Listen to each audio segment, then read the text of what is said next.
నమస్కారం. టాలీవుడ్లో ఇప్పుడు ఒక అరెస్ట్.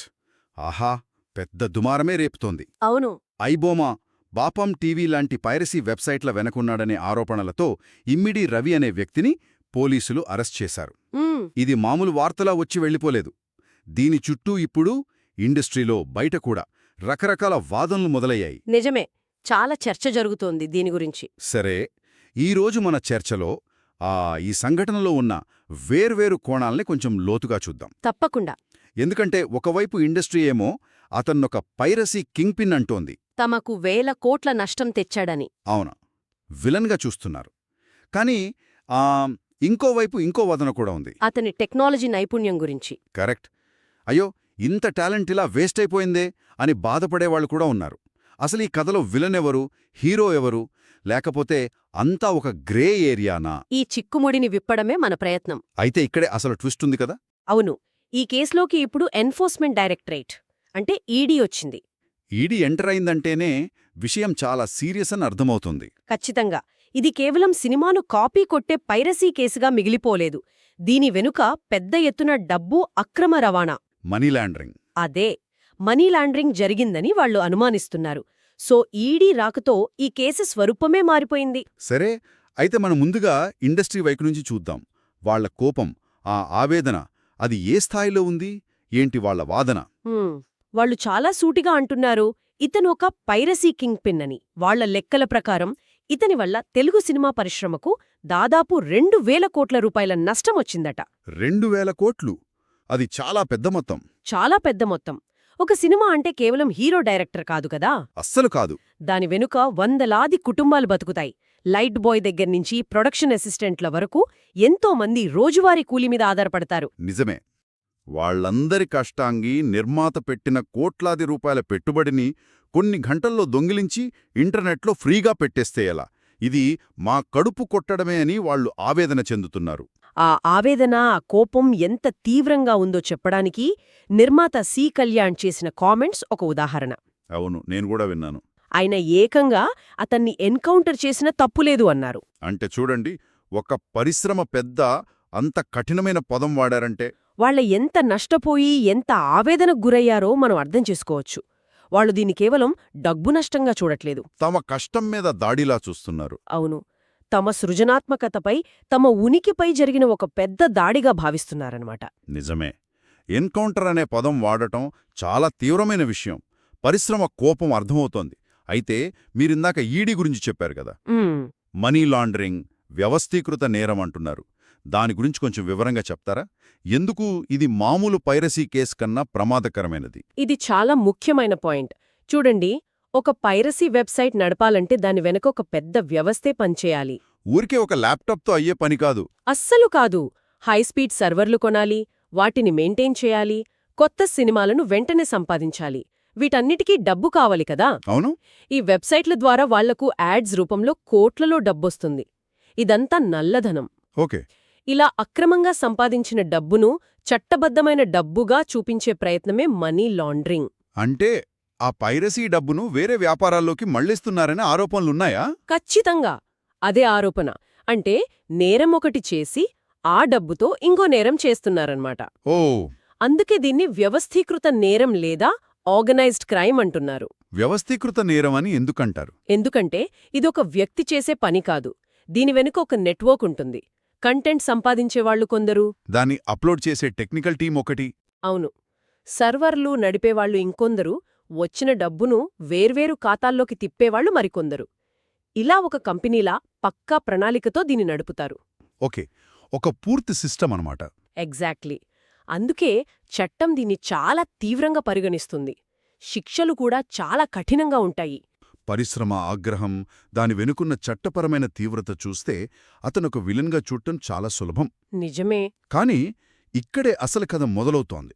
ఈ విలన్గా చెప్పబడుతున్న వ్యక్తి దగ్గర దేశంలోనే అతిపెద్ద సైబర్ సెక్యూరిటీ కంపెనీలకు అవసరమైన టాలెంట్ ఉందని కొందరంటుంటాయి.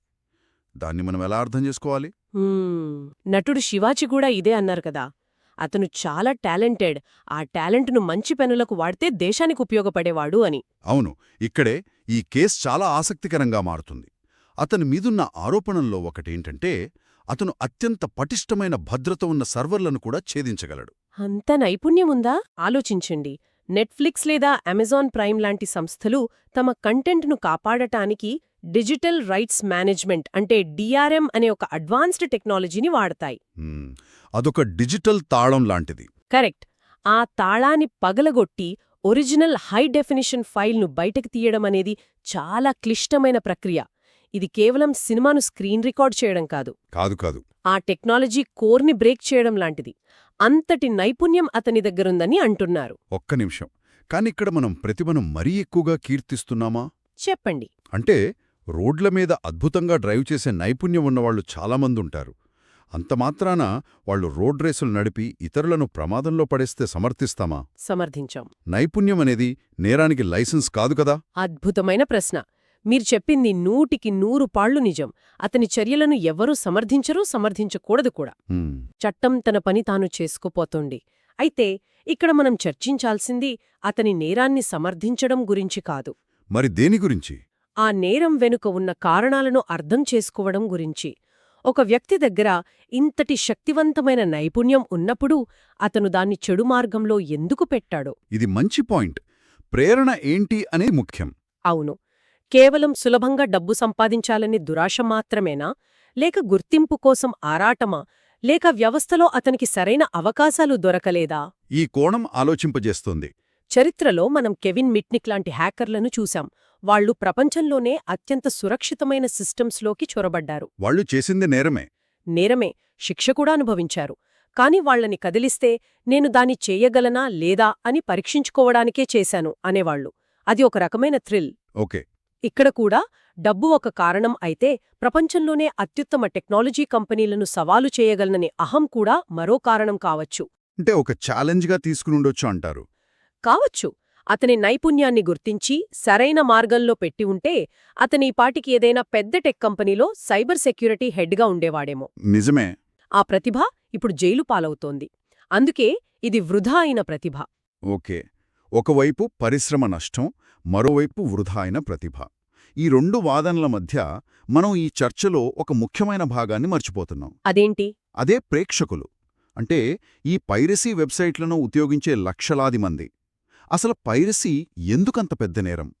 చట్టం, నైతికత ప్రకారం దీని పర్యవసానాలేంటి? ఇక్కడ మనం మూలాల్లోకి వెళ్ళాలి. పైరసీ అనేది దొంగతనం. సింపుల్గా చెప్పాలంటే అంతే. అంతే. ఒకరింట్లోకి దూరి వస్తువులు దొంగిలించడం ఎంత తప్పో, ఒకరి మేధో సంపత్తిని అంటే ఇంటలెక్చువల్ ప్రాపర్టీని దొంగిలించడం కూడా అంతే తప్పు. కాపీరైట్ చట్టాలు అందుకే ఉన్నాయి. ఒక దర్శకుడి సినిమా, ఇవన్నీ వాళ్ల ఆస్తి. దానిపై వాళ్లకు హక్కులుంటాయి. ఆ హక్కులను కాలరాయడమే పైరసీ. మరి చాలామంది ఒక సినిమా ఫ్రీగా చూస్తే నిర్మాతకే కదా నష్టం, మాకేంటి అనుకుంటారు. అవును, ఆ ధోరణి ఉంది. ఆ ఆలోచనలో లోపం ఎక్కడుంది? లోపం ఆ గొలుసుకట్టును, ఆ చైన్ రియాక్షన్ను అర్థం చేసుకోకపోవడంలో ఉంది. ఎలా? చూడండి, ఒక సినిమా హిట్ అయితే ఆ డబ్బుతో నిర్మాత మరో 4 సినిమాలు తీస్తాడు. ఓకే. ఆ 4 సినిమాల ద్వారా వేలాది మందికి ఉపాధి లభిస్తుంది. ఒకవేళ పైరసీ వల్ల సినిమాలు ఫ్లాప్ అయితే నిర్మాత నష్టపోయి నెక్స్ట్ సినిమా తీయడం మానేస్తే ఆ ప్రభావం అందరిమీద పడుతుంది. ఖచ్చితంగా. ఆ ప్రభావం మొదట పడేది రోజువారీ కూలీపై బతికే కార్మికులపైనే. వాళ్ల కుటుంబాలు రోడ్డున పడతాయి. అందుకే పైరసీ అనేది కేవలం ఆర్థిక నేరమే కాదు, అది ఒక సామాజిక నేరం కూడా. ఎంతోమంది ఉపాధిని దెబ్బతీస్తుంది. అవును. ఇవి చాలా ముఖ్యమైన విషయం. అయితే ఇన్ని తెలిసినా ప్రజలు ఎందుకు పైరసీ వైపు వెళ్తున్నారు? కేవలం డబ్బు ఆదా చేసుకోవడానికేనా? లేక వేరే కారణాలు కూడా ఉన్నాయా? డబ్బు ప్రధాన కారణమే, దాన్ని కాదనలేం. కాని అది ఒక్కటే కారణం కాదు. మరి రెండో కారణం? రెండో ముఖ్యమైన కారణం సౌలభ్యం, కన్వీనియన్స్. కన్వీనియన్స్ ఎలా? ఇప్పుడు చూడండి, తెలుగు, హిందీ, ఇంగ్లీష్, కొరియన్ ఇలా అన్ని భాషల సినిమాలు చూడాలంటే 4-5 ఓటీటీ ప్లాట్ఫామ్స్కు సబ్స్క్రైబ్ చేసుకోవాలి. నిజమే, ఒక్కోదానికి ఒక్కో యాప్. అది చాలా మందికి తలనొప్పిగా, ఖర్చుతో కూడుకున్నదిగా అనిపిస్తుంది. అదే ఐబొమ్మ లాంటి సైట్లలో కొత్త పాత సినిమాలన్నీ ఒకే చోట ఒకే క్లిక్తో దొరుకుతాయి. యూజర్ ఇంటర్ఫేస్ కూడా చాలా సింపుల్గా ఉంటుంది. కొన్నిసార్లు అసలు ఓటీటీల కన్నా బాగుంటుంది. ఈ సౌలభ్యం కూడా ప్రజలను అటువైపు ఆకర్షిస్తోంది. అంటే సమస్యలో వినియోగదారుడి కోణం కూడా ఉంది. ఈ చర్చ మొత్తం విన్న తర్వాత ఈ ఇమ్మిడి రవి అరెస్ట్ అనేది కేవలం ఒక వ్యక్తికి, ఒక కేసుకు సంబంధించింది కాదని స్పష్టంగా అర్థమవుతుంది. ఒకవైపు పరిశ్రమకు జరిగిన అపారమైన నష్టం, మరోవైపు సరైన దారి దొరక వృధా అయిపోయిన ఒక టెక్నికల్ టాలెంట్. ముగింపుగా ఈ సంఘటన మన ముందు ఒక ప్రాథమికమైన కాని చాలా ముఖ్యమైన ప్రశ్నను ఉంచుతోంది. అదేంటి? ఇమ్మిడి రవి కేసు కేవలం ఒక నేరస్తుడి కథ కాదు. ఇది మన కాలపు ఆర్థిక వాస్తవికతకు అద్దం పడుతోంది. ఎలా? మన దగ్గర ప్రపంచ స్థాయి డిజిటల్ నైపుణ్యాలున్న తరముంది. కానీ ఆ నైపుణ్యాలను చట్టబద్ధంగా ఉపయోగించుకుని మంచిగా సంపాదించుకునే మార్గాలు తక్కువగా ఉన్నాయి. అంటే ప్రతిభకు అవకాశానికి మధ్య అంతరం ఉందంటారు? అవును. ఆ అంతరం పెరిగినప్పుడు అదిలాంటి బ్లాక్ మార్కెట్ వ్యవస్థలకు ఊతమిస్తుంది. ఇప్పుడు అసలు ప్రశ్న ఒక రవిని ఎలా శిక్షించాలని కాదు. భవిష్యత్తులో ఏం చేయాలనేది. కరెక్ట్. భవిష్యత్తులో ఇలాంటి రవిలు తయారవ్వకుండా ఉండాలంటే మన వ్యవస్థ ఎలాంటి అవకాశాలు కల్పించాలి? ఈ విషయంపై మనం లోతుగా ఆలోచించాల్సిన అవసరముంది.